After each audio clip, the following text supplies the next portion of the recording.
Jésus, tu es Seigneur et tu es Dieu, papa.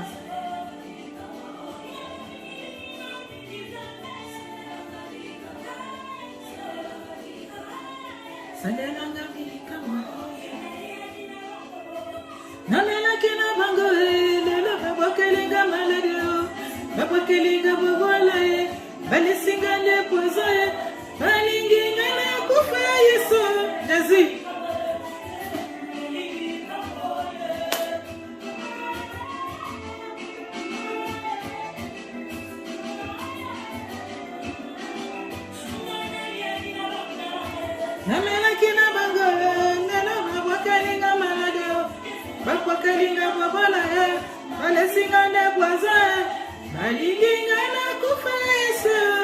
Jésus, Seigneur.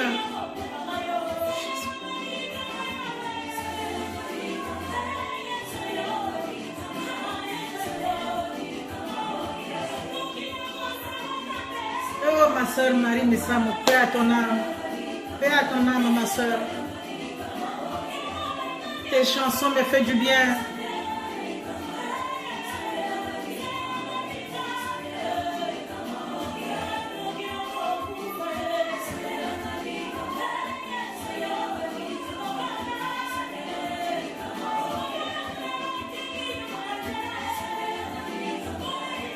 Merci Jésus, je te bénis, éternel Dieu. Seigneur, je t'élève encore une fois de plus, mon Dieu, mon roi. Règne dans ton royaume, Seigneur. En toi, Seigneur Jésus-Christ, Nazareth, éternel Dieu, papa. Il n'y a que la vie, il n'y a pas la mort, éternel Dieu. Il n'y a que la lumière, il n'y a pas de ténèbres, Jésus. Seigneur, prends contrôle, éternel Dieu.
Jésus, tu es tellement bon, Seigneur. Tu es tellement bon, Jésus. Tu es tellement puissant, Seigneur Jésus. L'homme de Galilée, qu'est-ce que moi je peux te donner, Père? Je suis rien, je ne suis que poussière devant toi, Père. Si j'ai la vie aujourd'hui, si je suis ce que je suis aujourd'hui, Seigneur, c'est toi, Père. Si je suis là où je suis aujourd'hui, l'homme de Galilée, c'est toi, Jésus. Père, fais encore ta grâce encore une fois de plus dans ma vie. Ta grâce encore une fois de plus, éternel Dieu, chez les femmes fortes, chez les hommes forts. Ta grâce encore une fois de plus, éternel Dieu, papa, dans la maison de toute personne, éternel Dieu, qui va voir ces vidéos, Jésus.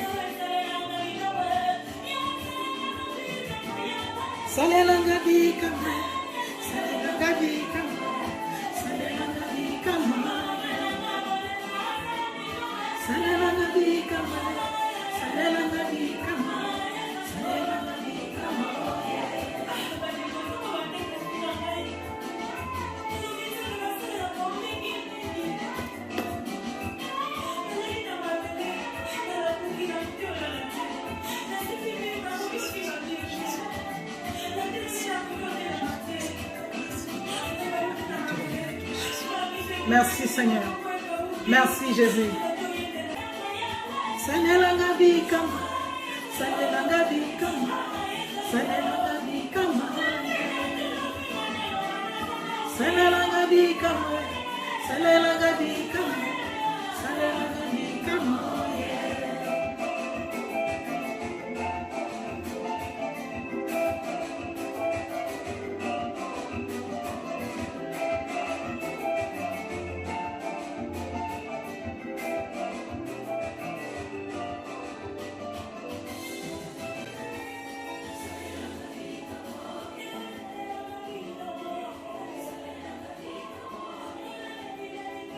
Amen. Merci Seigneur Jésus-Christ Nazareth. Amen encore une fois de plus Jésus. Amen encore l'homme de Galilée. Merci Seigneur pour ton amour et pour ta grâce et pour ta miséricorde. Merci Jésus. Merci.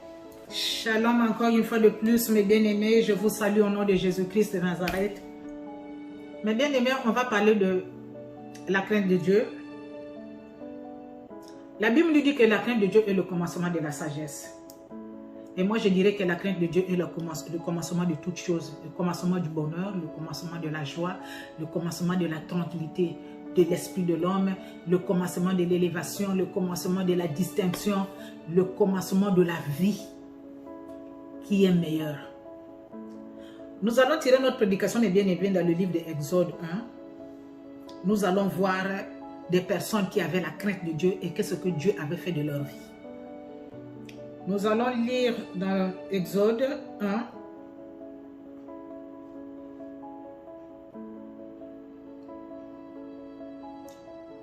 Exode 1, verset, on va commencer verset 18 jusqu'à verset 21. Le roi d'Égypte appela les sages-femmes et leur dit: « Pourquoi avez-vous agi ainsi? Et avez-vous laissé vivre les enfants? » Les sages-femmes répondirent à Pharaon: « C'est que les femmes des Hébreux ne sont pas comme nous, les Égyptiennes. Elles sont vigoureuses et elles accouchent avant l'arrivée de la sage-femme. » Dieu fit du bien aux sages-femmes et le peuple multiplia et devint très nombreux. Parce que les sages-femmes avaient eu la crainte de Dieu, Dieu fit prospérer leur maison. Amen. Notre prédication se trouve ici, mes bien-aimés, dans le verset 21.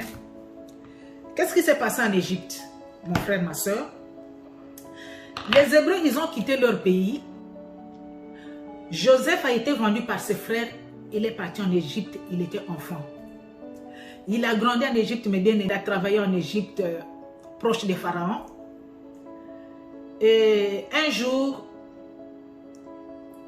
les frères de Joseph qui avaient vendu Joseph sont venus parce qu'il y avait la famine. Là où Joseph, les frères de Joseph étaient avec leurs parents. Ils sont venus en Égypte pour venir chercher à manger.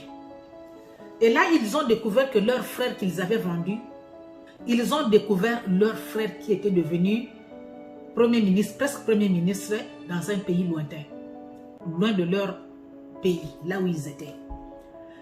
Et quand leur frère les a reconnus, ils ont reconnu leur frère, ils sont partis dire chez leur père que Joseph n'était pas mort, Joseph est vivant, on l'a retrouvé là où on était et regarde ce qui est arrivé. Et Joseph avait donné l'ordre, mes bien-aimés, de prendre leur père, de les amener, toute la famille en Égypte. C'est comme ça que les descendants d'Abraham se sont retrouvés en Égypte. Arrivé en Égypte, mes bien-aimés, les années sont passées, Joseph était mort, lui qui était proche des pharaons. Les pharaons qui avaient la même génération que Joseph, qui ont fait la vie avec Joseph, connaissaient la famille et l'histoire des Hébreux qui étaient venus dans leur pays. Et un certain temps, il y avait un nouveau pharaon. Et c'est le nouveau pharaon-là, mes bien-aimés, un jour, il se réveille. Il regarde le peuple hébreu dans son pays en Égypte. Le gars se dit que non. Le peuple là, la manière où ils sont en train de se produire, la manière où ils sont en train de faire les enfants, un jour, ça peut me tourner en mal. Le peuple, c'est sûr. Peut-être qu'un jour, il peut prendre même ma place de pharaon. Et il s'est dit, qu'est-ce que je vais faire? Je vais commencer à tuer les enfants, les garçons. Parce que quand il y aura moins des hommes, il y aura moins de la production. Et qu'est-ce que le gars a fait, mes bien-aimés? Qu'est-ce que Pharaon a fait? Il a donné l'ordre aux sages-femmes de tuer tous les garçons qui vont naître dans ces périodes-là ou dans les années-là. Il dit que tuez-moi tous les enfants, les garçons, épargnez les filles et tuez-moi les garçons. Mais bien aimé, quand les sages-femmes sont parties chez eux, les sages-femmes que Pharaon avait appelées pour donner l'ordre de tuer les garçons, c'est-à-dire chaque enfant, homme, garçon qui va naître, tuez-le. Et faites épargner les femmes ou les filles.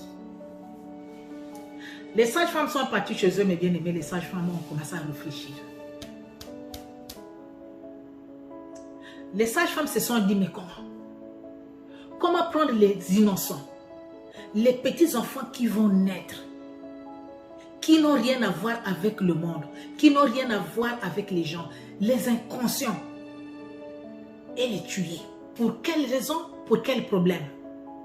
L'autre s'est dit, ah non, moi je ne peux pas faire ça. L'autre aussi s'est dit là-bas, non, non, non, moi je ne peux pas faire ça. Les sages-femmes se sont entendues, mes bien-aimés. Ils ont pris l'engagement de dire non, on ne va pas tuer les enfants. Les enfants, on ne peut pas les tuer comme ça, sans problème.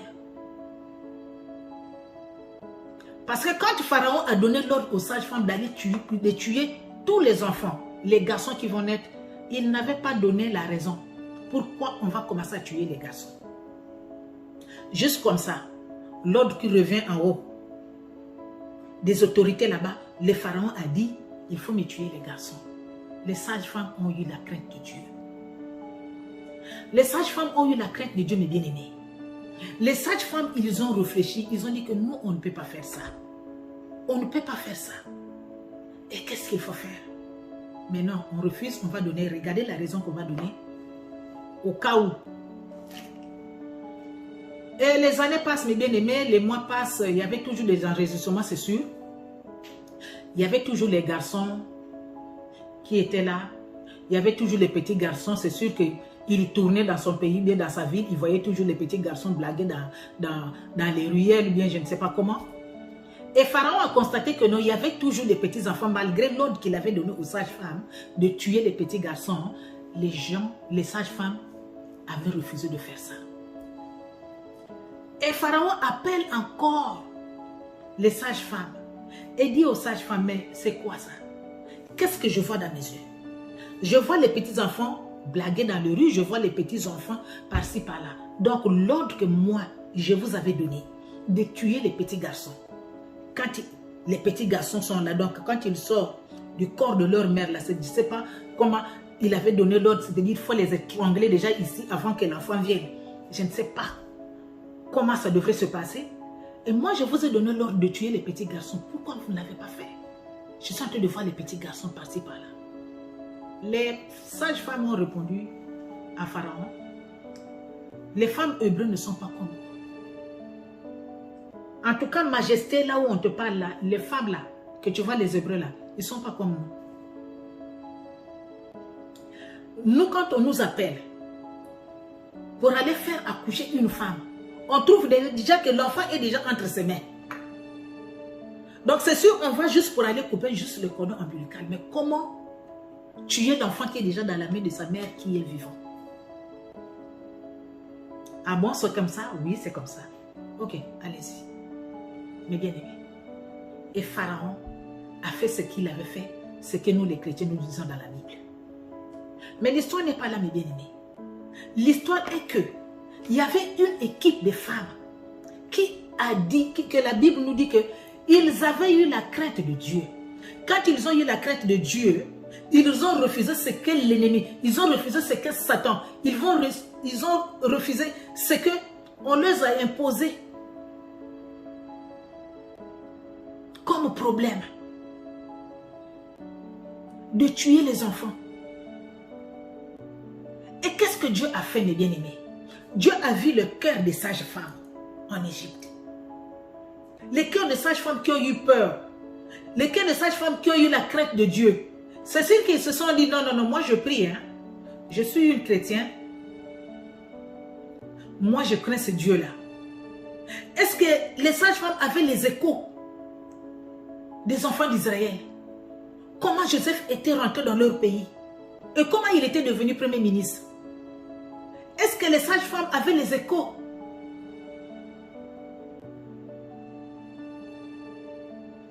de Dieu d'Abraham, de Dieu d'Isaac, de Dieu de Jacob avant Joseph. Mais la Bible nous dit, mes bien-aimés, que les sages-femmes avaient eu la crainte de Dieu. Et en refusant ce que Pharaon leur avait demandé de faire, en refusant ce que Pharaon leur avait imposé, mais bien-aimés, la Bible nous dit que Dieu s'est souvenu de ces femmes-là. Dieu a fait prospérer leur maison. C'est ce que la Bible nous dit. Dieu a changé, mes bien-aimés, la vie des sages-femmes. La vie des sages-femmes, leur entourage avait changé. Les sages-femmes étaient maintenant bénies. Ça n'était plus caché, mes bien-aimés. Si c'est écrit dans la Bible, cela veut dire que tout le monde autour des sages-femmes avait vu que la vie des sages-femmes avait changé. Peut-être que les sages-femmes ne savaient pas que parce qu'ils avaient la crainte de Dieu, c'est pourquoi Dieu avait changé leur vie. Et le peuple hébreu se multipliait tous les jours, mes bien-aimés. Dans la maison des sages-femmes, il ne manquait plus rien. Parce qu'ils étaient bénis. Ils étaient bénis, mes bien-aimés, à cause de la crainte. Mon frère, ma soeur. La Bible nous dit que la crainte de Dieu, c'est-à-dire quand tu commences à distinguer le bien et le mal, quand tu commences à quitter, de dire que ça c'est bon, ça ce n'est pas bon, mon frère, ma soeur, Dieu te bénit. Dieu te bénit, ma soeur. Dieu te bénit, mon frère. La crainte de Dieu est le commencement de la vie d'une personne. La crainte de Dieu est le commencement de l'intelligence, mes bien-aimés, spirituelle et physique de l'homme. La crainte de Dieu, mes bien-aimés, est le commencement de la distinction et de l'élévation de l'homme. Du changement total dans la vie de l'homme. La crainte de Dieu. Vous voyez la vie de Salomon, mes bien-aimés.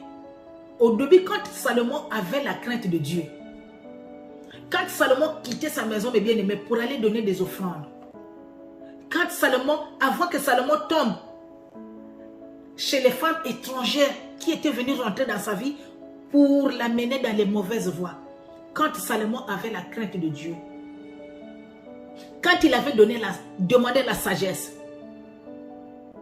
de gérer le royaume et les biens que son père avait laissés, Dieu l'a dit que tu m'as demandé la sagesse. Je te donne tout ce qui te manque. Salomon avait la crainte. Au début, mes bien-aimés, Salomon avait la crainte de Dieu. Il faisait tout ce qui était droit devant le Seigneur. C'est pourquoi si vous lisez la Bible, mes bien-aimés, vous allez voir qu'au temps de Salomon, il n'y avait pas plein de guerres comme dans le temps de son père. Il n'y avait pas assez de guerres dans le temps de Salomon. Il avait la crainte de Dieu. Dans sa crainte, mes bien-aimés, il avait demandé la sagesse. Et Dieu lui a rempli de tout ce qui manquait. C'est-à-dire, tout ce que Salomon n'avait pas demandé, Dieu lui a rempli. Dieu lui a donné. Au-delà de ce qu'il avait demandé. Les sages-femmes, mes bien-aimés, ont refusé. Mes bien-aimés. Refuse le mal autour de toi. Et la crainte de Dieu, mon frère, et la crainte de Dieu, ma soeur. Dieu va changer ta vie, quel que soit le temps que ça va demander. Dieu va changer ta vie. Dieu va te bénir.